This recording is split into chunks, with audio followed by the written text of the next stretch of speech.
Novel محبت بازی آخر، تحریر ہما قریشی، ایپیسوڈ نمبر 9 اور 10۔ ہاں بول چھوٹے، کیا ہوا؟ مسلسل بجتے موبائل کو کان سے لگا کر وہ مصروف انداز میں بولا۔ چیتے، لوڈنگ شپ ڈوب جانے کے باعث باس کو بڑا نقصان ہوا ہے، اوپر سے تو بھی غائب ہو گیا ہے۔ وہ تجھے پاگلوں کی طرح ڈھونڈ رہا ہے یار، واپس آ جا۔ چھوٹا سرگوشی کے انداز میں بات کر رہا تھا، اس کی ڈائری پر چلتے ہاتھ ٹھٹک کر رکے تھے۔ نادر واپس کب آیا؟ وہ چونک کر متوجہ ہوا۔ ابھی 2 دن پہلے ہی آیا ہے، اور آتے ساتھ ہی تیری تلاش شروع کر دی۔ کسی کو اڈے سے باہر نہیں جانے دے رہا۔ میں بھی بہت مشکلوں سے بات کر رہا ہوں تجھ سے۔ ارد گرد میں نگاہ ڈال کر وہ بہت دھیمی آواز میں بات کر رہا تھا۔ اس نے محض ہنکار بھرنے پر اتفاق کیا، جبکہ نظر ڈائری پر لکھے لفظوں پر مرکوز تھی۔ اور وہ رپورٹر؟ یار بھائی، تو نے ایسا کیوں کیا؟ اس بیچاری لڑکی کی ہم سے کیا دشمنی؟ مجھے لگا تھا تو صرف اسے ڈرا دھمکا کر کھیر رہا ہے، مگر تیرے ساتھ اس کی گمشدگی کی خبریں ہر چینل پر گردش کر رہی ہیں۔ اس کے لہجے میں افسوس تھا، مگر اس کا دماغ کہیں اور ہی الجھا ہوا تھا۔ چل، میں تجھ سے بعد میں بات کرتا ہوں، شاید کوئی آ رہا ہے۔ وہ اپنے پیچھے کسی کی آہٹ محسوس کر موبائل بند کر کے جیسے ہی پلٹا، سامنے کھڑی ہستی کو دیکھ کچھ لمحوں کے لیے بالکل حواس باختہ رہ گیا۔ اقصیٰ کو اس قید خانے میں صبح سے شام ہو گئی تھی، مگر اس کی خبر گیری کو ٹائیگر دوبارہ لوٹ کر نہیں آیا تھا۔ رو رو کر اب تو آنکھوں کا پانی بھی خشک ہونے لگا تھا، مگر دل کا درد تھا کہ کسی حال کم ہی نہیں ہو رہا تھا۔ وہ رو رو کر خاموش ہوتی بے تاثر نگاہوں سے زمین گھور رہی تھی، بیچ میں ایک دم سسکی سی بھر لیتی مگر پھر خاموش ہو جاتی۔ ٹائیگر نے اسے کس مقصد کے لیے اغوا کیا تھا، دماغ یہ سوچ سوچ کر معاف ہوا جا رہا تھا۔ وہ بھی سوچوں میں گم خاموش تھی کہ چڑچڑاہٹ کے ساتھ دروازہ کھولنے کی آواز آئی۔ اقصیٰ نے نگاہ اٹھا کر اس کی جانب دیکھا، جو ہاتھ میں کھانے کی ٹرے پکڑے اس کے نزدیک آیا تھا۔ خاموشی سے آ کر اس کے ہاتھ کھولے۔ اقصیٰ حیرانی سے اس کا عمل دیکھ رہی تھی، جس کی خود کی آنکھیں سرخ ہو رہی تھی۔ اس کے وجود سے اٹھتی شراب کی اسمیل سے اقصیٰ کو کراہیت سے ابکائی سی آئی تھی، اور بیک وقت خوف بھی، مگر وہ خاموشی سے اپنا کام جاری رکھے ہوئے تھا۔ وہ آخری گرہ کھول کر اٹھنے ہی لگا تھا کہ اقصیٰ نے اس کی مدہوشی کا فائدہ اٹھا کر اچانک سے اسے گریبان سے پکڑا۔ اس نے تیش میں غصیلی نگاہ اٹھائی، جو نڈر انداز میں اسے پیچھے دھکیل کر باہر بھاگنا چاہتی تھی۔ ٹائیگر نے اقصیٰ کی مزاحمت دیکھ اس کا گریبان پر آیا ہاتھ پکڑ کر موڑ کر کمر سے لگایا۔ وہ اچانک حواس باختہ ہوئی۔ رات کی وحشت زدہ خاموشی میں اقصیٰ کی بلبلاتی آواز دور تک گونجی۔ زیادہ ہوشیاری دکھانے کی ضرورت نہیں ہے رپورٹر، چپ چاپ سے یہاں پڑی رہو، ورنہ اس بندوق کی ساری گولیاں تمہارے بھیجے میں اتار دوں گا۔ وہ اچانک اس کا جبڑا اپنے ہاتھوں میں دبوچ کر منہ پر غرایا۔ اقصیٰ کی خوفزدہ نظریں اس کی چٹان سی سختی لیے چہرے پر مرکوز تھیں، جو کمر پر لگی گن اچانک اس کی کنپٹی پر رکھ گیا تھا۔ حلق میں کانٹے سے چبھتے محسوس ہوئے۔ اس کی نشے سے بھاری ہوتی آواز نے اس کا سارا اعتماد جھاگ کی طرح بٹھا دیا تھا۔ اب تو تکلیف سے آنسو بھی نکلنے لگے تھے، مگر کمر کی جانب مڑا ہاتھ اب بھی اس کی سخت گرفت میں تھا۔ خاموشی سے یہاں پڑی رہو، مجھے سختی پر مجبور مت کرو، سمجھی؟ وہ جانے کیسے خود پر ضبط کر رہا تھا۔ آخر میں نے تمہارا بگاڑا کیا ہے؟ پلیز مجھے جانے دو۔ وہ ایک بار پھر منتوں پر آئی تھی۔ کہا نا خاموش رہو۔ وہ اپنے بھاری ہوتے سر کو تھامتا کمرہ لاک کر کے باہر نکل گیا، جبکہ پیچھے وہ روتی سسکتی اپنی آزادی کی بھیک مانگتی رہ گئی، مگر اسے رحم نہیں آیا تھا۔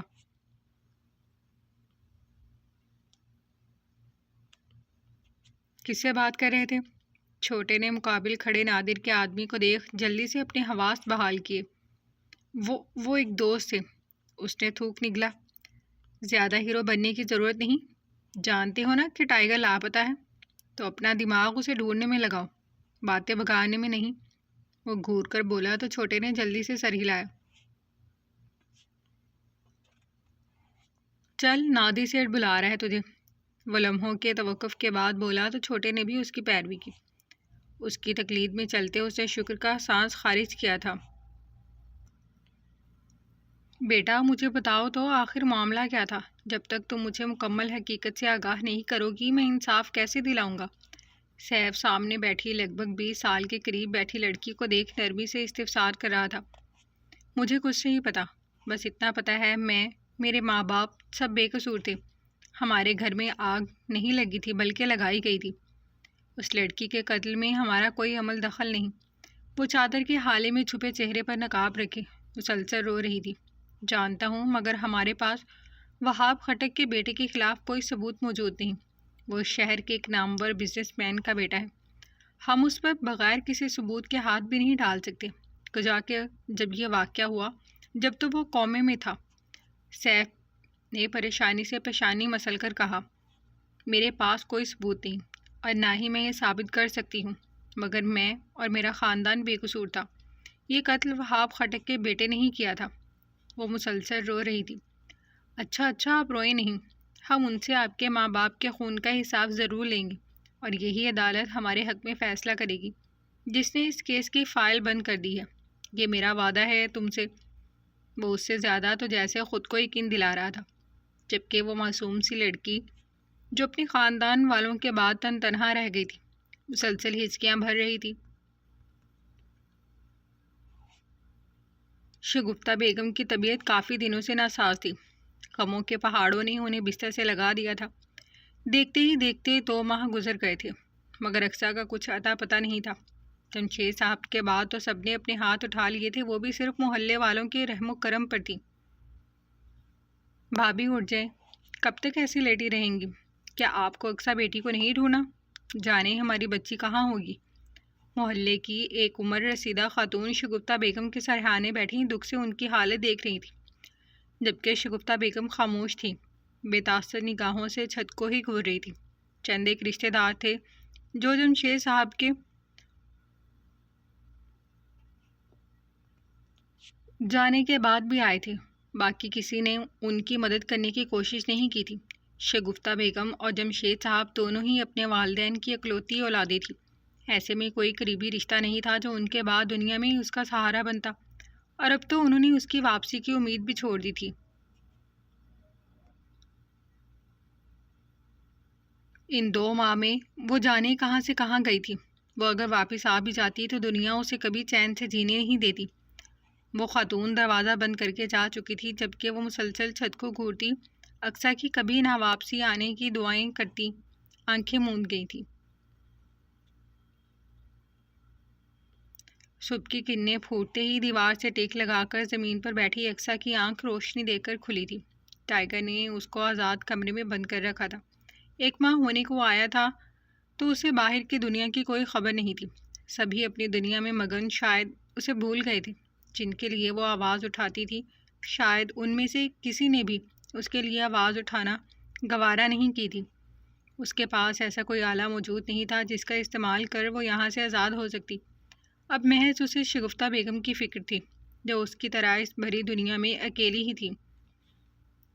وہ سوچوں میں گم بیٹھی تھی کہ ٹائیگر 2 دن بعد اس کے کمرے میں داخل ہوا تھا۔ نظر اٹھا کر سامنے دیکھا جو مسکراتی آنکھوں سے اسے ہی گھور رہا تھا۔ کیسی ہو رپورٹر؟ آئیبرو اٹھا کر شوخی سے پوچھا۔ چیخ چلا کر اب اس میں بولنے کی بھی ہمت باقی نہیں رہی تھی۔ اوف، رپورٹر اتنا غصہ؟ وہ قریب پنجوں کے بل بیٹھتا وحشت سے مسکرایا۔ اقصیٰ کو اس سے خوف سا آ رہا تھا۔ وہ ڈر دب کر سمٹ کر دیوار سے چپک گئی۔ اس کے تیور اسے بری طرح کھٹک رہے تھے۔ الے رپورٹر تو ڈر رہی ہے۔ وہ جیسے مذاق اڑا رہا تھا۔ اقصیٰ ہنوز خاموش تھی۔ یہ لو موبائل، چلو شاباش ویڈیو بناؤ، اور میں تمہارا کیمرہ مین۔ خوف سے لرزتی اقصیٰ کو وہ کوئی نفسیاتی ہی لگا تھا۔ اقصیٰ ڈر سے نفی میں سر ہلاتی مزید پیچھے کو ہو گئی۔ سامنے ہی دروازہ مکمل کھلا ہوا تھا۔ اقصیٰ کا دماغ ایک بار پھر یہاں سے بھاگنے کے لیے راہ فرار ڈھونڈنے لگا۔ باہر جانا ہے؟ آؤ میں تمہیں لے کر چلتا ہوں۔ اس کی نگاہوں کا مرکز دیکھ وہ زبردستی ہاتھ سے کھینچتا ہوا کمرے سے باہر لے جانے لگا جو مسلسل مزاحمت کر رہی تھی۔ چلو نا، گھبرا کیوں رہی ہو؟ اقصیٰ نے وحشت سے گھر میں چھائے موت کے سے سناٹے کو دیکھا تھا۔ صبح کا سورج مکمل طلوع ہوتا ہر سو اپنی کرنیں پھیلا رہا تھا۔ اقصیٰ کا دھیان ٹائیگر سے ہٹ کر اس گھر کی جانب آ گیا تھا۔ سامنے کھلی بڑی سی کھڑکی کے باہر نظر آتے مناظر دیکھ اس کا خون تک خشک ہو گیا۔ باہر کا منظر نہایت ہی خوبصورت اور دل فریب تھا۔ پہلی بار اس جگہ کو دیکھنے والا شخص شاید مبہوت رہ جاتا، مگر اقصیٰ کو تو ان اونچے ہیبت ناک پہاڑوں میں صرف اپنی موت ہی دکھائی دے رہی تھی۔ دور تک پھیلا سبزہ، اونچے اونچے پہاڑوں پر بھاگتے پہاڑی جانور، مشرق سے طلوع ہوتا سورج سوا نیزے پر تھا۔ ہر سو قدرت کے حسین مناظر بکھرے ہوئے تھے۔ یہ وادی سی لگ رہی تھی، اور یہ کوئی لکڑی کا چھوٹا سا ہٹ تھا جس پر اقصیٰ آج غور کر رہی تھی۔ ووڈن فلور پر قالین بچھا ہونے کے باعث پیروں کی دھمک محسوس ہی نہیں ہو رہی تھی۔ پھر کیسا لگا تمہیں یہ قید خانہ؟ قریب سے ابھرتی سرگوشی پر اقصیٰ خوف سے اچھل پڑی۔ اقصیٰ نے خوف اور بے یقینی سے اسے دیکھا تھا۔ وہ اسے جانے کی کس علاقے میں لے آیا تھا؟ یہاں سے اگر بھاگتی بھی تو کہاں جاتی؟ اقصیٰ بے بسی سے غصہ اور طیش میں ناک پھلاتی یکدم اس پر جھپٹ پڑی تھی۔ جانے دو مجھے یہاں سے، ورنہ جان سے مار دوں گی تمہیں حیوان۔ اس کی تیز چیخیں پورے ہٹ میں گونج رہی تھیں، جبکہ ٹائیگر نے غصے سے اسے قابو کیا تھا، جو اپنے لمبے لمبے ناخن اس کی گردن میں چبو چکی تھی۔ سکون سے بیٹھی رہو یہاں پر، زیادہ پھڑپھڑاؤ نہیں، وہ طیش میں اس کے منہ پر گھرایا۔ مجھے یہاں سے جانا ہے، جانے دو مجھے یہاں سے۔ آخر کیوں اغوا کیا ہے تم نے مجھے؟ میں نے تمہارا کیا بگاڑا تھا؟ وہ مسلسل روتے ہوئے مزاحمت کر رہی تھی، جو اسے کھینچتا ہوا واپس کمرے کی جانب لے جا رہا تھا۔ رپورٹر، چپ چاپ خاموشی سے اس کمرے میں پڑی رہو، اور یہاں سے بھاگنے کا خیال بھی اپنے دل سے نکالو۔ زیادہ ہیرو پنتی دکھانے کی ضرورت نہیں، ورنہ یاد رکھنا میں رحم نہیں کھاؤں گا، بلکہ سیدھا ٹھوک ڈالوں گا، وہ بھی بغیر کسی لفڑے کے۔ ٹائیگر اسے کمرے میں جھٹکے سے پٹکتا ہوا قریب آ کر اس کی کنپٹی پر پستول رکھ کر سرخ آنکھیں نکال کر اڑایا، جو کچھ زیادہ ہی پھڑپڑا رہی تھی۔ بڑے سے بڑے سورما کو ڈرانے کے لیے اس کی دہشت ہی کافی تھی، مگر یہ رپورٹر اس کی نرمی کا ناجائز فائدہ اٹھا رہی تھی۔ میرا کیا قصور ہے؟ پلیز جانے دو مجھے یہاں سے۔ آنسوں سے لبریز آنکھیں بہت امید سے اس کی جانب دیکھ رہی تھی۔ ارے رپورٹر کو تو گھر جانا ہے، اتنی جلدی ڈر گئی؟ ویڈیو نہیں بنانی ٹائیگر گینگسٹرز کی؟ اس کے خوف سے سفید پڑتے چہرے، کپ کپاتے ہونٹوں، لرزتے وجود پر ایک نظر ڈال کر بندوق سرکا کر اس کے ماتھے پر رکھ کر زوردار قہقہ لگاتے پوچھا، نہیں پلیز مجھے معاف کر دو، آئندہ میں کبھی تمہارے سامنے نہیں آؤں گی، اور پولیس کو بھی تمہارے یا پھر تمہارے گینگ کے بارے میں کچھ نہیں بتاؤں گی۔ بس مجھے یہاں سے جانے دو، تمہیں اللہ کا واسطہ۔ نفی میں سر ہلا کر رو کر بولتی، ایک ہاتھ سے خود ہی آنسو پوچھتی، جیسے وہ اسے یقین دلانا چاہتی تھی۔ کمرے کی وحشت میں ایک زوردار قہقہ بلند ہوا تھا۔ تمہیں کیا لگتا ہے رپورٹر، میں ان پولیس والوں سے ڈرتا ہوں؟ ٹائیگر نام ہے میرا۔ جتنی تمہاری عمر نہیں، اتنا مجھے ان وردی والوں کو چکمہ دینے کا تجربہ ہے۔ ٹائیگر اپنے لمبے بالوں کو ہاتھ سے ایک جھٹکے سے پیچھے کر کے اس کے منہ پر گرایا، جو خوف سے کپ کپا اٹھی تھی۔ سب کچھ کر کے دیکھ لیا تھا، مگر وہ شاید رحم کرنا ہی نہیں چاہتا تھا۔ میری ماں گھر پر میرا انتظار کر رہی ہوگی، اس کا میرے سوا اور میرا اس کے سوا اس دنیا میں اور کوئی سہارا موجود نہیں، پلیز رحم کھاؤ مجھ پر۔ اقصیٰ نے ایک نئی امید کے تحت ہاتھ جوڑ کر ایک بار پھر التجا کی۔ دیکھ بھئی رپورٹر، یہ ماں کے بارے میں تو تجھے اپن کو بے ضمیر بے حس درندہ بولنے سے پہلے سوچنا چاہیے تھا۔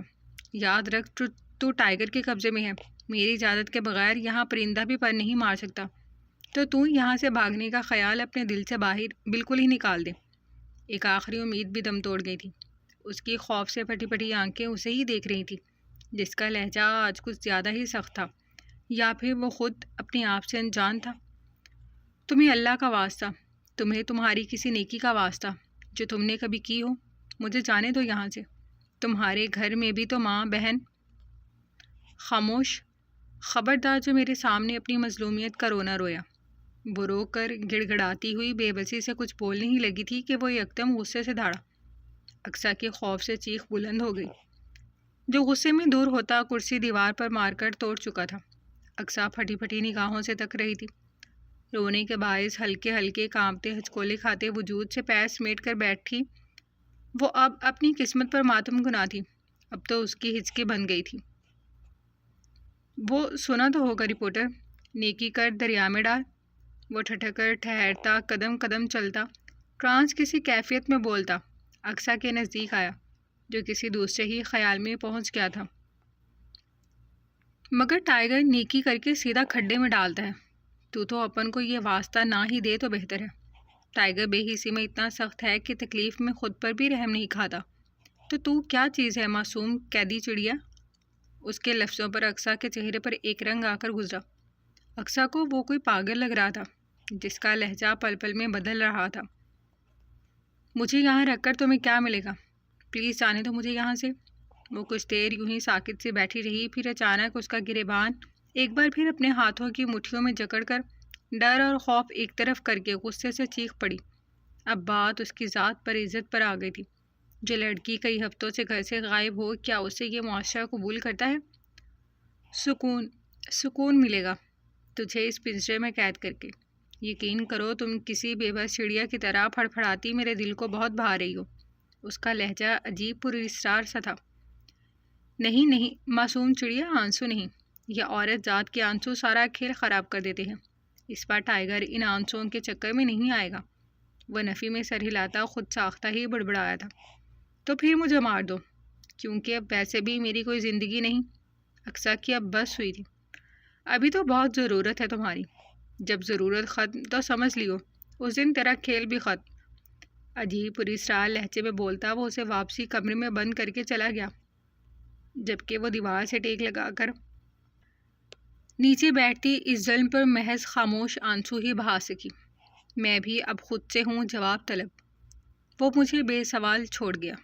جو نے لیا۔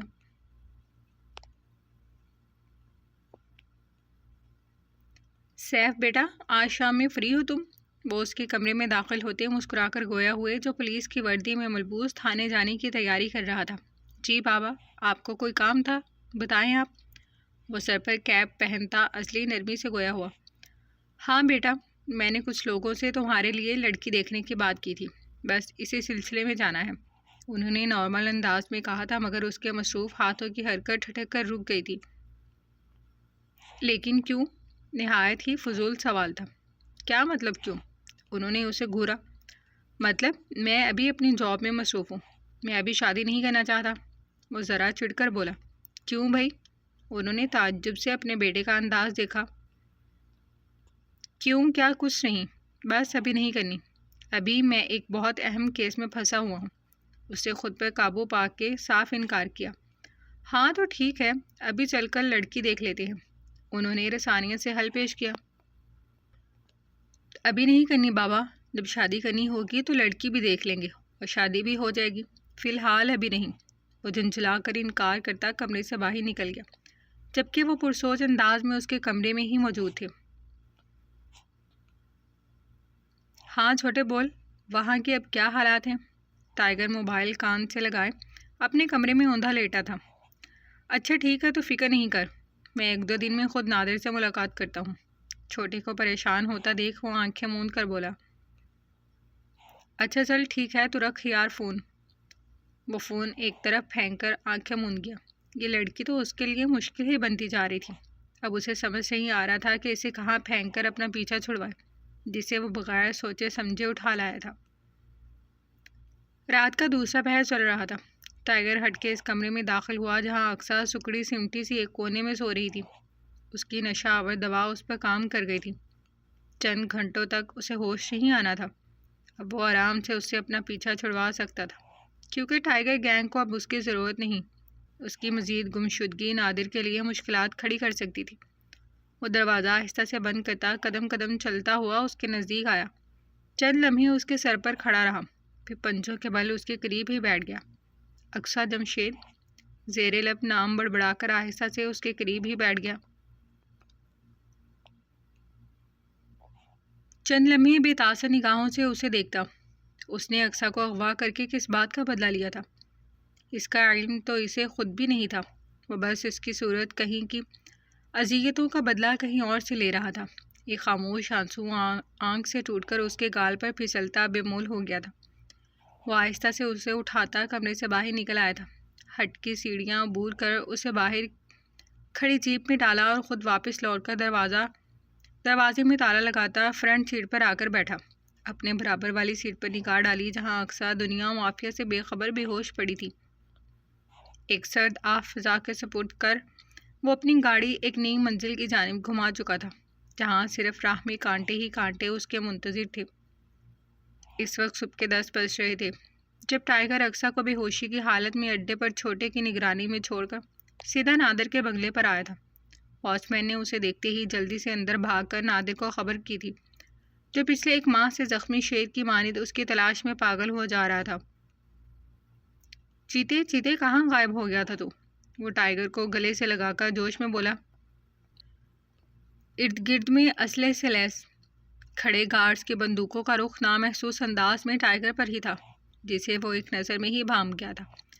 کہیں نہیں گیا تھا باس، بس ایک مسئلہ ہو گیا تھا، اس نے رسانیت سے بول کر صوفے پر بیٹھ کر ٹیبل پر پیر رکھتے سنجیدہ لہجے میں کہا۔ کیسا مسئلہ؟ وہ رپورٹر اس نے آئی برو اٹھا کر طنزیہ انداز میں پوچھا۔ مجھے اپنے مسائل میں کسی دوسرے کی مداخلت بالکل بھی نہیں پسند۔ اس کے چہرے پر ناگواری سی ابھری۔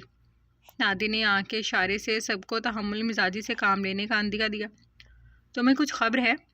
اس رات لوڈنگ شپ سمندر میں ڈوب گیا، اس میں موجود سارا مال بھی پانی میں ڈوب گیا۔ کسٹم آفیسرز کی نظر سے کتنی مشکل سے نکلوایا تھا سارا مال۔ وہ دانت پر دانت رکھ کر جبڑا بھینچ کر غرایا۔ تو ٹائیگر کے انداز میں بلا کی بے نیازی تھی۔ تو اس سے کیا مطلب ہے تمہارا؟ کچھ اندازہ بھی ہے کتنے ارب کا نقصان ہوا ہے مجھے؟ مافیا سے تعلقات الگ خراب ہو رہے ہیں۔ دماغ کہاں ہے تمہارا؟ نادر کو اس کی بے نیازی پر طیش آیا تھا۔ نادر سیٹھ، مجھ پر اپنا غصہ نکالنے کی ضرورت نہیں۔ میرا کام مال پورٹ پر پہنچا کر شپ میں لوڈنگ کروانے تک کا تھا۔ اس کے بعد تمہارا جہاز منزل پر پہنچے یا سمندر میں غرق ہو جائے یہ اپن کا مسئلہ نہیں ہے، اور ابھی میرا دماغ ویسے ہی بہت گرم ہے۔ تو اپن کو یہ فضول کے جواز نہ ہی دے تو بہتر رہے گا۔ ٹائیگر اس کی تیز آواز پر غصے سے پھنکارا۔ نادر نے بہت مشکل سے خود پر ضبط کیا تھا۔ اب یہ بتاؤ نادر سیٹھ، تم مجھ سے کیا چاہتے ہو؟ ٹائیگر نے داڑھی سے ہلا کر جانچتی ہوئی نظروں سے پوچھا۔ اس رپورٹر کو میرے حوالے کر دو، اب میں اس کو اپنے طریقے سے استعمال کروں گا۔ نادر کے لفظوں پر اسے ایک دم تیس سا آیا تھا۔ کیا بکواس ہے یہ؟ میں کام کے بیچ میں عورت ذات کا استعمال نہیں کرتا، نادر، معلوم ہے نا تمہیں؟ ٹائیگر پوری قوت سے چنگاڑا۔ لڑکی ذات کو اغوا کر کے اپنے مطلب کے لیے استعمال کر سکتے ہو، مگر کام کے بیچ پارسا بن رہے ہو۔ نادر اس سے زیادہ تیز آواز میں دھاڑا تھا۔ بکواس بند کرو، ٹائیگر کسی کے باپ سے نہیں ڈرتا۔ اگر ٹائیگر کو اس لڑکی کا ہی استعمال کر کے اپنا کام نکلوانا ہوتا تو اب تک تمہیں اپنے دوسرے کاموں کے لیے ٹائیگر کے علاوہ لوگوں سے منتیں نہیں کرنی پڑتی۔ ٹائیگر طنزیہ لہجے میں ناگواری سے پھنکارا۔ ایک کام سے انکاری ہو کر تم پارسا نہیں بن سکتے ٹائیگر۔ مت بھولو تم ایک جیل سے بھاگے ہوئے قیدی ہو جسے پولیس پاگلوں کی طرح تلاش کر رہی ہے۔ یاد رکھنا اگر مجھ سے غداری کرنے کا سوچا بھی تو انجام اچھا نہیں ہوگا۔ نادر نے طیش میں سیدھا اس کا گریبان مٹھی میں جگڑا تھا۔ آواز اور ہاتھ دونوں نیچے کر کے بات کرو نادر۔ مت بھولو میں اس کھیل کا وہ پیادہ ہوں جو بہت پہلے ہی اپنی شکست کا سامنا کر چکا۔ اگر اس بار مجھے مات دینے کی کوشش کی تو پھر یاد رکھنا نہ کھیل رہے گا اور نہ ہی کھلاڑی۔ ٹائیگر ایک جھٹکے سے اپنا گریبان چھڑوا کر اسے بہت کچھ جتا گیا تھا۔ آنکھیں غصے کی زیادتی سے سرخ انگارہ ہو رہی تھی جبکہ لہجے میں بلا کی سرد مہری اود آئی تھی۔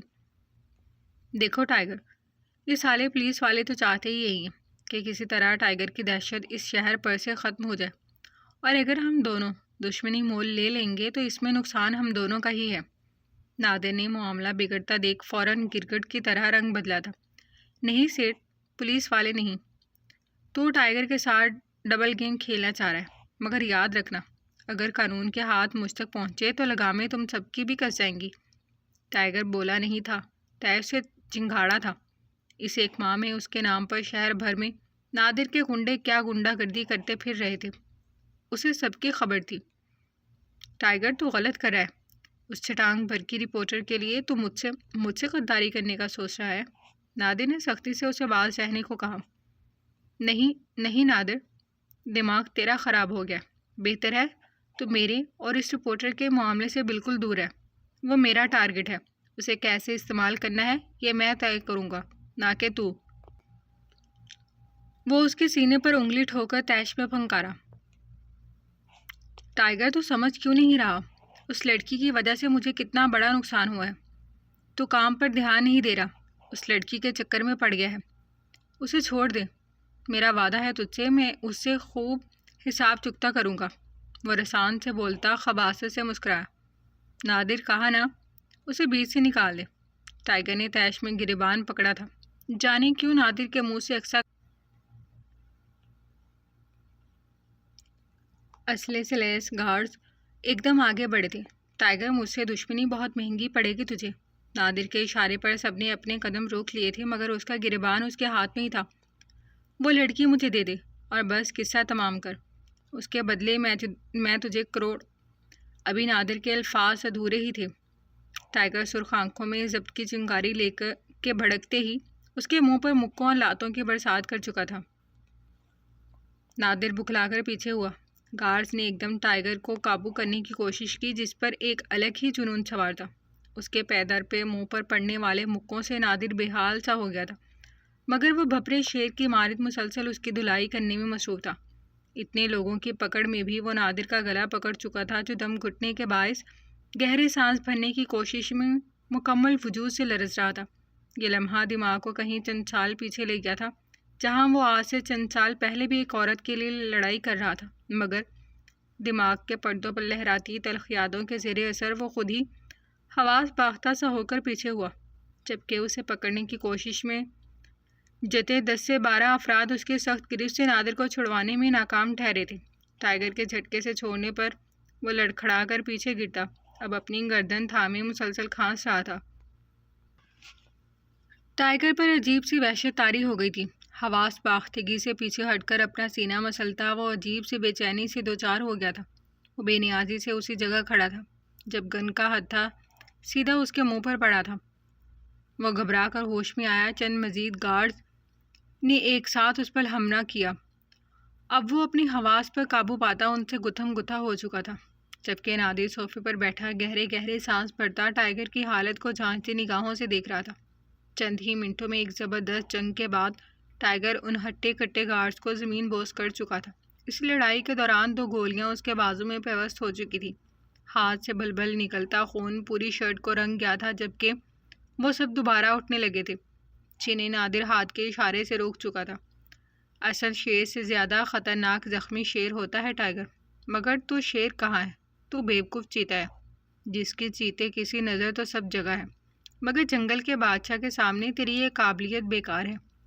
تکلیف سے ہونٹ بیچے ٹائیگر کو سمجھ نہیں آیا تھا کہ وہ شیر اسے کہہ رہا تھا یا پھر خود کو۔ جا بھاگ، پکڑ اپنی رفتار اور دوڑ جتنا دوڑ سکتا ہے، مگر یاد رکھ چیتے، تیری ساری لگامیں اس زخمی شیر کے ہاتھوں میں ہیں۔ جس دن اس شیر کا شکار پنجوں میں آ گیا نا، اس دن تیری گردن دبوچنے میں بھی زیادہ وقت نہیں لگاؤں گا۔ میرے شکار کا سب سے پہلا ترنوالا ٹائیگر ہوگا۔ وہ ہانپتے ہوئے سانس بحال کرتا تیز سے غرایا، جبکہ وہ اس کی باتیں نظر انداز کر اپنا بازو دوسرے ہاتھ سے تھامے ان سب پر ایک سخت نگاہ ڈالتا، سر سے بہتے خون کو نظر انداز کر لنگڑاتا ہوا نادر کے بنگلے سے نکل چکا تھا۔ ہیلو نرمین، کیسی ہو یارا؟ تمہیں پتہ چلا اقصیٰ کی والدہ کا بھی انتقال ہو گیا؟ نرمین کے برابر میں بیٹھتی لالا رخ کولیگ نے تعصب سے کہا۔ جی پتہ ہے، نرمین نے ہنوز سنجیدگی سے کہا۔ بہت افسوس ہوا یار سن کر۔ دیکھو نا، اقصیٰ کی ایک ذرا سی ضد کی وجہ سے پورا خاندان تباہ ہو گیا۔ اس نے مزید قیاس کیا، جس پر نرمین کے ماتھے پر ناگواری سے بل پڑ گئے۔ اقصیٰ حق پر تھی، اور حق پر چلنے والے دنیاوی چھوٹی چھوٹی تکالیف کی وجہ سے اپنی آخرت خراب نہیں کرتے۔ نرمین نے سنجیدگی سے لفظ چبا چبا کر کہے۔ تم صحیح کہہ رہی ہو نرمین، مگر یہ بھی تو دیکھو کہ اس کی ایک غلطی کی وجہ سے انکل اور آنٹی دونوں جان سے چلے گئے ہیں۔ وہ ناک چڑھا کر ناگواری سے بولی۔ تو نرمین آئیبرو اٹھا کر مکمل طور پر اس کی جانب گھوم چکی تھی۔ مطلب کہ ہر چیز سے بڑھ کر انسان کے ماں باپ ہوتے ہیں۔ کیا تھا اگر اکثر اپنی فیملی کی خاطر اس پروفیشن کو چھوڑ دیتی یا پھر اپنی زبان پر تھوڑا لگام ڈال لیتی؟ کم از کم آج آنٹی انکل تو حیات ہوتے اور اکثر اس طرح گمشدہ نہ ہوتی، جانے وہ بھی زندہ ہے کہ نہیں۔ قاتل ہے وہ اپنے پورے خاندان کی، وہ تیز لہجے میں بولی۔ مطلب تم یہ کہنا چاہ رہی ہو اس دنیا کے ہر انسان کو صرف اپنا سوچنا چاہیے، اپنی فیملی اور بس؟ حقیقت سے نظر چرا کر خاموشی اختیار کر لینی چاہیے، کیونکہ آواز اٹھانے پر تو آپ کی آواز مستقل طور پر بند کر دی جائے گی۔ تو اسی لیے برائی دیکھ آنکھیں میچو اور ہر سوال سے بری ذمہ ہو جاؤ۔ بہت خوب مس لالا رخ، بہت خوب۔ اگر اقتدار میں بیٹھے 100 میں سے 100 لوگ آپ کی جیسی مطلب پرستی کی سوچ رکھنے لگ جائے نا، تو مل گیا یہاں کسی کو انصاف، اور ہو گئی اس معاشرے سے برائی ختم۔ نرمین غصے سے ناک پھلاتی، تنزیہ سراہتی، تیز سے پھنکاری۔ لالا رخ کو یکدم چپ سی لگی تھی۔ ارد گرد میں کیبن میں موجود کولیگز ان دونوں کی باآواز بحث پر اب ان کی جانب متوجہ ہو چکے تھے۔ اور دوسری بات، کوئی انسان کسی کی موت کی وجہ اس وقت تک نہیں بن سکتا جب تک اس انسان کا بلاوا اوپر سے نہ آ جائے۔ جس کی موت آنی ہوتی ہے وہ آ کر رہتی ہے، کیونکہ موت اٹل حقیقت ہے جس سے آپ نظریں نہیں چرا سکتے۔ ہاں، یہ انسان ہیں جو اکثر انسانوں کی موت کی وجہ بن جاتے ہیں، مگر یاد رکھو ایسے اسباب پیدا کرنے والی ذات بھی اوپر بیٹھی ہے، تاکہ ہم نادان انسان کوئی ایسا سوال نہ اٹھائے جو قدرت کے خلاف ہو۔ اس کی مرضی کے خلاف اس زمین کا ایک پتا بھی نہیں ہل سکتا، تو یہ کیسے ممکن ہے کوئی انسان کسی دوسرے انسان کی جان لے سکتا ہے؟ ایک قاتل کے علاوہ انسان ایک دوسرے کے جانے کے اسباب کی وجہ تو بن سکتے ہیں، مگر ان کے قاتل نہیں۔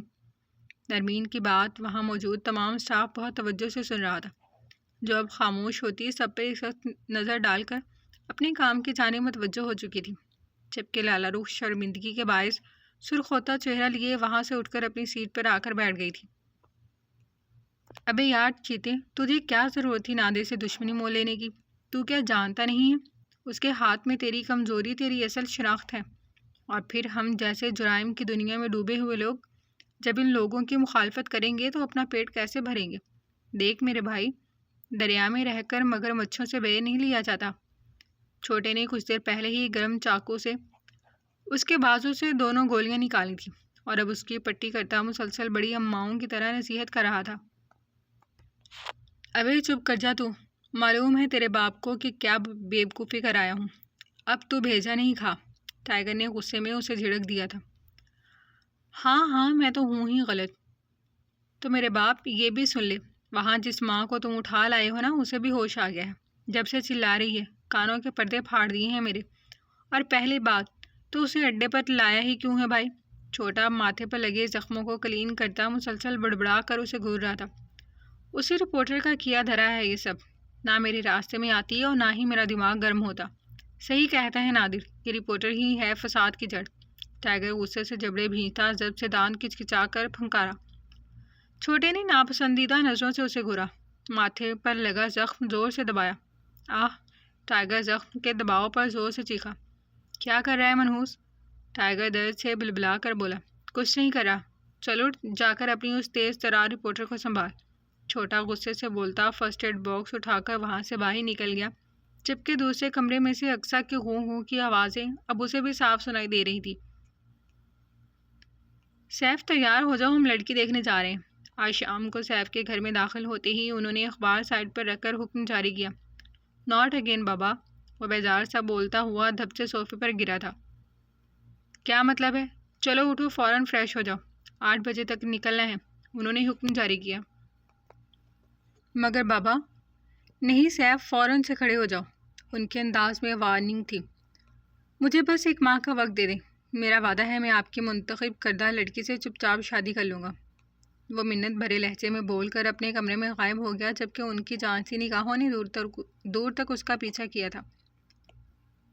کیا مسئلہ ہے؟ کس بات کا رولا ڈالا ہوا ہے؟ وہ غصے میں کمرے کا دروازہ دھڑام سے کھول کر داخل ہوتا، تیز آواز میں دھاڑا۔ وہ اسے یوں ہی فرش پر لٹا کر چلا گیا تھا، مگر اب وہ رسی سے کرسی سے بندھی بیٹھی مسلسل آواز نکال رہی تھی، منہ پر بھی کپڑا بندھا ہوا تھا۔ کس نے ہاتھ لگایا ہے اس کو؟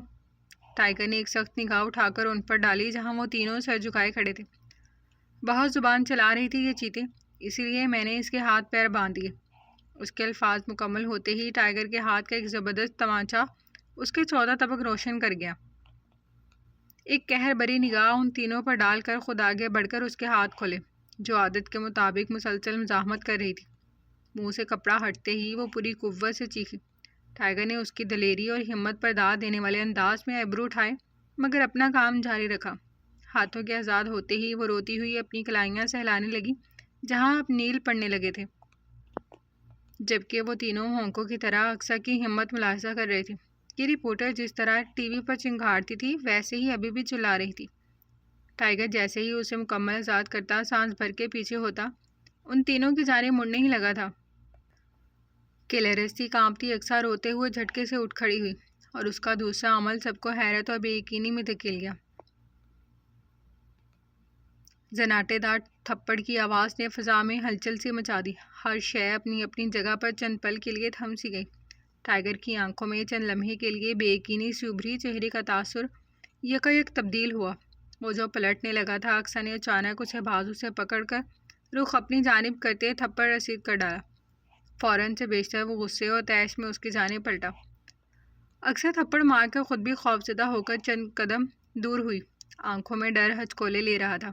اڈے پر موجود جدید اسلحے سے لیس گینگسٹرز کی بندوقوں نے سیدھا اس کے سر کا نشانہ لیا تھا۔ تمہاری اتنی ہمت کہ تم نے ٹائیگر پر اپن پر ہاتھ اٹھایا؟ اپنی تذلیل پر غصے سے سرخ پڑتا ٹائیگر اس کے منہ پر غرایا تھا، جو سہم کر رہ گئی تھی۔ ساتھ ہی ایک ہاتھ سے اس کے بال مٹھی میں جکڑے، جو خود کو آزاد کروانے کے لیے کی گئی مذمت پر چہرے پر بکھر گئے تھے۔ اقصیٰ اتنی ساری لوڈڈ گنز کا رخ اپنی جانب دیکھ کپ کپا کر رہ گئی۔ ایسے لوگوں سے رحم کی امید رکھنا محض بیوقوفی تھی۔ دیکھو، میں تم سے میں مانا نہیں، میں معافی، مجھے جانے دو پلیز۔ بے ربط سا جملہ ادا کرتی اقصیٰ خوف اور بے بسی سے اس کی سخت گرفت میں ہاتھ جوڑتی اونچا اونچا رو پڑی۔ کیوں رپورٹر؟ بیچ سڑک میں ہزار مردوں کے بیچ کھڑے ہو کر ٹائیگر گینگ کے خلاف بولنے کی جرأت کرتے روح نہیں کانپتی، جو اب ذرا سی تیز آواز پر تھر تھر کانپ رہی ہو؟ اقصیٰ کا آنسوں سے تر چہرہ دیکھ ٹائیگر نے غصے سے انگارہ ہوتی آنکھیں اس کے خوفزدہ چہرے پر گاڑ کر دانت پر دانت رکھ کر غراتے ہوئے ساتھ ہی اشارہ دیا، جس پر سبھی نے گنز نیچے کر لی تھی۔ مگر اقصیٰ کی خوف سے آواز ہی بند ہو گئی تھی، جو اب اپنے عمل کے بعد ہچکیوں سے رو رہی تھی۔ بند کرو یہ اپنا رونا دھونا رپورٹر، میں نہیں پگھلنے والا تمہارے ان آنسوں سے۔ بہت اچھے سے جانتا ہوں میں تم جیسی لڑکیوں کو، جو صرف موقع کے انتظار میں ہوتی ہیں کہ کسی طرح بھی کسی امیر کبیر شخص کی نظر ہم پر پڑے اور پھر ہم اسے اپنا ٹارگٹ بنا کر اس پہ جال پھینک سکیں۔ آنکھوں میں بے پناہ نفرت سموئے حقارت زدہ لہجے میں بولتا وہ یہ بھی بھول گیا تھا کہ وہ بذات خود کون ہے، وہ اپنے مقابل کس لڑکی سے مخاطب ہے، یا پھر ارد گرد میں کون کھڑا ہے۔ وہ ٹرانس اور نفرت میں بولتا سب فراموش کر گیا تھا، جبکہ اپنے کردار کے لیے اس 2 نمبر سڑک چھاپ گنڈے منہ والی ٹپوری کے منہ سے ایسے الفاظ سن کر اقصیٰ کا دل چاہا اس کا منہ توڑ ڈالے، مگر فی الحال وہ بے بس تھی، اپنی عزت کی خاطر خاموش تھی۔ بند کرو اسے یہی، اس رپورٹر کی اتنی اوقات نہیں، اور جب تک باہر نہیں نکالنا جب تک اس رپورٹر کا دماغ ٹھکانے پر نہ آ جائے۔ ٹائیگر نے غصے پر ضبط کرتے اس کے بال آزاد کر اچانک پیچھے کی جانب دھکیلا تھا، جبکہ اس ساری صورتحال میں کچھ دور فلور پر منہ کے بل گرتی اقصیٰ کی آنکھ کے قریب کوئی نکیلی چیز لگی تھی، اور اس کی درد سے چیخیں بلند ہو گئی تھیں، مگر وہ اسے اپنے بندوں کے رحم و کرم پر چھوڑ کر جا چکا تھا، جو اب اپنی غلیظ نظریں اسی پر ٹکائے کھڑے تھے۔ ہاں ٹائیگر بول کیا؟ وہ ابھی آ ہی رہا تھا کہ ٹائیگر کو غصے سے کمرے سے باہر نکلتا دیکھ چونکا۔ ٹائیگر، ابے ہٹ یار یہاں سے، جا کر دیکھ اسے۔ وہ غصے میں خود پر بہت مشکلوں سے ضبط کر رہا تھا۔ ہوا کیا ہے؟ وہ حیرانی سے حواس باختہ ہوا، مگر وہ اس کی سن کر بھی انسنی کرتا حسرت میں وہاں سے نکل گیا۔ اگر وہ کچھ دیر مزید وہاں ٹھہرتا تو شاید خود پر ضبط کھو دیتا۔ وہ تعصب سے نفی میں سر ہلاتا کمرے میں داخل ہوا، جہاں ایک جانب اقصیٰ فرش پر گری اپنی آنکھ پکڑے بیٹھی تھی، دوسری جانب ان تینوں کی نظریں اسی پر مرکوز تھیں، مگر یہ ٹائیگر کا ڈر تھا جو قدم روکنے پر مجبور کر رہا تھا۔ کھڑے کھڑے منہ کیا دیکھ رہے ہو؟ نکلو تم سب یہاں سے فٹافٹ۔ چھوٹا اقصیٰ کو زمین سے اٹھانے کے لیے اس کی جانب قدم اٹھاتا غصے سے بولا۔ وہ تینوں اسے گھورتے ہوئے کمرے سے باہر نکل گئے۔ آپ ٹھیک ہیں؟ وہ اس کے قریب آتا بولا۔ اقصیٰ ہچکیاں لیتی خاموشی سے سمٹ کر پیچھے ہو گئی۔ کیا ہوا آپ کی آنکھ کو؟ اس نے ہاتھ لگانا چاہا۔ پیچھے پیچھے رہو مجھ سے، ہاتھ مت لگانا مجھے، جاہل جنگلیوں۔ وہ اچانک غصے سے دھاڑی تھی، وہ اس کے چنگھاڑنے پر بکھلا کر پیچھے ہوا۔ اچھا آپ ایسے ہی دکھا دیں کیا ہوا؟ اس نے ہاتھ کھڑے کر تحمل مزاجی سے کام لیا۔ وہ مسلسل نفی میں سر ہلاتی مزید دیوار سے چپک گئی تھی۔ وہ بے بسی سے اس کی آنکھ سے قریب بہتا خون دیکھ رہا تھا، جو کوئی نوکدار چیز لگنے کے باعث ہوا تھا، یا پھر وہ ٹائیگر کی بریسلٹ کی رگڑ تھی۔ اچھا میں ٹائیگر کو بولتا ہوں، وہ دیکھ لے گا۔ چھوٹے نے بے بسی سے چاروں نہ چار اٹھ کر کھڑے ہوتے کہا۔ نہیں میں ٹھیک ہوں۔ وہ لرز کر گھبرا کر بولی اور جلدی سے دوپٹے سے اپنی آنکھ کا کونا صاف کیا۔ وہ کچھ دیر اب آہستہ آہستہ سسکتی ہوئی اقصیٰ کو دیکھتا بے بسی سے کمرے سے باہر نکل گیا، جبکہ اب وہ اونچا اونچا رونے لگی تھی۔ یہ پانی پی لیں۔ کچھ لمحے بعد وہ ہاتھ میں پانی کا گلاس تھامے کمرے میں داخل ہوا۔ اقصیٰ کچھ دیر یوں ہی بیٹھی رہی، مگر پھر گلے میں چبھتے کانٹے محسوس کر ہاتھ بڑھا کر پانی کا گلاس تھام کر ہونٹوں سے لگایا۔ پورا جسم درد کی شدت سے پھوڑا بنا ہوا تھا، سر میں درد کی ٹیسیں اٹھ رہی تھی۔ اب تو آہستہ آہستہ یہاں سے آزاد ہونے کی امید بھی دم توڑتی جا رہی تھی۔ السلام علیکم سر۔ سب انسپکٹر سلوٹ مار کر پیر سے زمین پر دھمک چھوڑتا کیبن میں داخل ہوا۔ وعلیکم السلام شاہنواز، کیا خبر ہے؟ سیف نے ٹائیگر کی فائل بند کر کے سنجیدگی سے پوچھا۔ نیوز اینکر اقصیٰ کا تو کچھ پتہ نہیں لگا، البتہ ذرائع کے مطابق چند روز قبل ان کی والدہ بھی انتقال کر گئی ہیں۔ اس نے تن کر کھڑے ہوتے اپنی معلومات کے مطابق آگاہی دی۔ اس کے علاوہ ٹائیگر کی کوئی خبر؟ اقصیٰ کی والدہ کے بارے میں وہ پہلے ہی جانتا تھا۔ نہیں سر، ٹائیگر کا تو کچھ پتہ نہیں لگ رہا، البتہ اینڈ ٹریڈرز کا مالک نادر سیٹھ آج کل ملک واپس آ گیا ہے اور وہ خود ٹائیگر کی تلاش میں ہے، مگر اس رات کے بعد سے اب تک اس کا کوئی پتہ نہیں لگ رہا، اور آپ کا شک بالکل درست تھا۔ وہ ایک ایکسپورٹر کے بھیس میں بہت سے غیر قانونی کاموں میں ملوث ہے۔ سیف پرسوچ انداز میں فائل دیکھ رہا تھا۔ اقصیٰ کی گمشدگی کی خبر کی رپورٹ درج ہوئی تھی، مگر اس کی کارروائیاں نامحسوس انداز میں روکتی گئی تھیں۔ ایک وجہ یہ بھی تھی کہ جمشید صاحب نے ذاتی طور پر کوئی ایکشن نہیں لیا تھا، اس کی اطلاع پر وہ محض سر ہلا کر رہ گیا۔ یہ فائل لے جاؤ اور وہاب خٹک کے بیٹے کی اب تک کی تمام ڈیٹیلز کی فائل لے کر آؤ، اور پتہ لگاؤ عدالت کے فیصلے سے بری ذمہ ہونے کے کتنے عرصے بعد وہاب خٹک کا بیٹا کومے سے باہر آیا تھا۔ سیف کے حکم پر وہ سلوٹ کرتا باہر نکل گیا، جبکہ وہ اب معاملے کی کڑی سے کڑی ملانے میں مصروف تھا۔ یار ٹائیگر، تو چاہتا کیا ہے؟ کیوں لایا ہے اس رپورٹر کو یہاں؟ چھوٹا اڈے پر اسے اپنے مخصوص 2 کرسیاں جوڑ کر لیٹنے کے ایسے انداز میں بیٹھا، سر پر الٹا کیپ رکھے سگریٹ پھونکنے میں مصروف دیکھ چڑ کر بولا۔ چیتے کچھ بول بھی؟ وہ جھنجھلا کر بال مٹھیوں میں جکڑ کے بولا۔ جا چھوٹے، اپن کا میٹر مت گھما، پہلے ہی بہت گرم ہو رہا ہے۔ وہ ایک گہرا کش لگاتا ہنوز اسی انداز میں بولا۔ ٹھیک ہے پھر بیٹھا رہے یہاں، میں جا رہا ہوں ڈاکٹر کو بلانے، تیری وجہ سے اس لڑکی کو اتنی گہری چوٹ آئی ہے۔ وہ چڑ کر بولتا واپس پلٹنے لگا۔ دماغ خراب ہو گیا تیرا؟ یہاں لے کر آئے گا ڈاکٹر کو؟ وہ اچانک سیدھا ہوتا غصے سے چنگھاڑا، جبکہ بازو میں ایک ٹیس سی اٹھی تھی، مگر وہ تکلیفوں پر ضبط کرنے میں ماہر تھا۔ تو پھر وہ دکھا بھی نہیں رہی کہ کہاں چوٹ آئی ہے، تو اور کیا کروں؟ اور فکر نہیں کر، ڈاکٹر کا تو باپ بھی زبان نہیں کھولے گا، تو نے تو اپن کو فضول میں ہی ہلکے میں لیا ہوا ہے۔ وہ شرارت سے مسکراتا مزے سے بولا۔ دفع کر، کچھ نہیں ہوگا، بہت پتھر جان ہے یہ رپورٹر۔ وہ واپسی نیم دراز ہوتا فضا میں دھواں چھوڑتا ہوا بولا۔ چل بھئی، جیسی تیری مرضی، اب یہ بتاؤ اس لڑکی کا کرنا کیا ہے؟ وہ رک کر جانچتی ہوئی نظروں سے گھور کر بولا۔ کیا کرنا ہے؟ پتہ لگا گھر کہاں ہے اس رپورٹر کا، اسے اس کے ٹھکانے پر پھینک کر پھر سوچتے ہیں کچھ۔ وہ سرد مہری سے خشک لہجے میں پھنکارا۔ بہت اچھے۔ وہ تالی بجاتا وہاں سے نکلتا چلا گیا، جبکہ وہ پیچھے بیٹھا سگریٹ پھونکتا۔ اقصیٰ کا رونا، چلانا، خود پر حملہ کرنا، سب یاد کر ایک بار پھر غصے سے بھپر گیا۔ آنکھوں میں جنون سا اود آیا، سینے میں تکلیف سی اٹھی تھی۔